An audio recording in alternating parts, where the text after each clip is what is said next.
Hello viewers, myself doctor Mehrabi. आज मैं आपको एक केस के बारे में डिस्कस करूंगी आपसे कि मेरे पास पिछले महीने एक पेशेंट आई थी। वो 6 वीक्स प्रेग्नेंट थी और उसको लाइट स्पॉटिंग हो रही थी, हल्की हल्की ब्लीडिंग हो रही थी। वो कहीं से भी अल्ट्रासाउंड करवा के आई थी, किसी भी सेंटर से। उन्होंने उस पर मिस्ड अबॉर्शन करके क्वेरी कर दिया था। उसके बाद फिर वो अपने किसी से कंसल्ट की थी, किसी डॉक्टर से, तो उन्होंने बताया कि तुम्हारा बच्चा ख़राब है और तुम्हें इसकी सफाई करवानी पड़ेगी।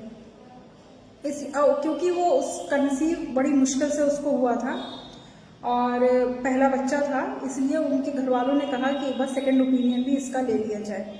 तो फिर वो पेशेंट मेरे पास आई। जब मेरे पास आई तो मैंने उसकी जब अल्ट्रासाउंड रिपोर्ट देखी तो उसमें 6 वीक्स प्रेगनेंसी था with fetal pole but no FHS और हल्की हल्की उसको ब्लीडिंग हो रही थी। तो मैंने उसको ट्रीटमेंट दिया, उसको बेड रेस्ट बताया।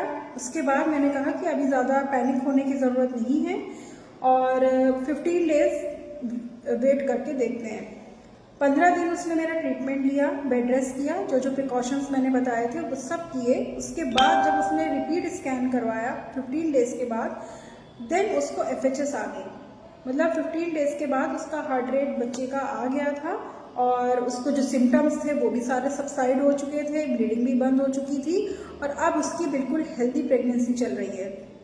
तो इस जो मैंने आपसे डिस्कस किया है पेशेंट, इसका मकसद बस यही है कि जो भी ब्लीडिंग होती है या अल्ट्रासाउंड रिपोर्ट्स में जो भी आता है उसको एकदम आप कंफर्म ना समझिए। एक बार जाके अपने गायनेक से मिल लीजिए, एक बार सेकेंड ओपिनियन ले लीजिए, क्योंकि हर ब्लीडिंग का मतलब जो होता है वो मिसकैरेज नहीं होता है। कुछ ब्लीडिंग्स ऐसी होती हैं जो प्रॉपर ट्रीटमेंट से कंट्रोल हो जाती हैं, हेल्दी प्रेगनेंसी कंटिन्यू होती है, और कुछ ब्लीडिंग्स ऐसी भी होती हैं जो कभी कभी किसी और वजह से आ रही होती है, कभी इन्फेक्शन की वजह से होती है। तो आप प्रॉपर ट्रीटमेंट लेंगे तो आपको उसका मतलब आपको काफ़ी हद तक फ़ायदा पहुंचेगा। तो इसीलिए इस चीज़ों में बिल्कुल भी पैनिक करने की ज़रूरत नहीं होती है। आप अच्छे से किसी अपने गायनेक को दिखाएं, पैनिक ना हो, टेंशन ना लें। और बस मेरा यही मकसद था बनाने का कि सारी ब्लीडिंग्स को आप लोग मिसकैरेजेस ना समझिए, ठीक है।